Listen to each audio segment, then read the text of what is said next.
কেউ নয়। একটু খাটিয়া থেকে কল্পনার জগতে নিচে দেখেন না, সব আপনার পরিচিত মুখরাই। কবর করেছে কে? আপনার পরিচিত মুখরাই। আপনাকে শোয়াচ্ছে কে? আপনার পরিচিত মুখরাই। মাটি চাপা দিচ্ছে কে?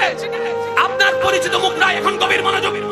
বাবার কবরে যখন বাবার লাশটা সন্তানে নিজের হাতে রাখে, তার মানে নিজেই সন্তান প্রমাণ করে দিচ্ছে আজকে থেকে তুমি আলাদা, আমি আলাদা, তুমি আলাদা, আমি আলাদা। কারণ সব কথা মুখে বলতে হয় না, কিছু কথা কাজ দিয়েও হয়ে যায়, কিছু কথা কাজ দিয়েও হয়ে যায়। সন্তান যখন বাবার লাশটা কবরে রাখে, তার মানে সন্তানই বাবাকে আলাদা করে দিচ্ছে। বাবা যখন সন্তানকে রাখে, তখন বাবা সন্তানকে আলাদা করে দেয়। স্বামী যখন স্ত্রীর লাশটা কবরে রাখে, স্বামী তখন আলাদা করে দেয়। একটি কবরের মধ্যে ভাবতে লাগলেন, বাবা হয়ে সন্তানের জন্য এত কিছু করলাম, স্বামী হয়ে স্ত্রীর জন্য এত কিছু করলাম, স্ত্রী হয়ে স্বামীর জন্য এত কিছু করলাম, ভাই হয়ে ভাইয়ের জন্য এত কিছু করলাম, কার জন্য কিছু করলাম। আজকে আমার বাবা উপরে, আমার ভাই উপরে, আমার স্বামী উপরে, আমার সন্তান উপরে, আমার বন্ধু উপরে। হয়তো আমার সাথে কোনো সম্পর্ক নাই, আমার সাথে কারো কোনো সম্পর্ক নাই। আমি তো একা হয়ে গেলাম, আমি তো একা হয়ে গেলাম, আমি তো একা হয়ে গেলাম। কোনো বন্ধন এখানে নাই, সব বন্ধন ছিন্ন হয়ে গেল। হঠাৎ মনে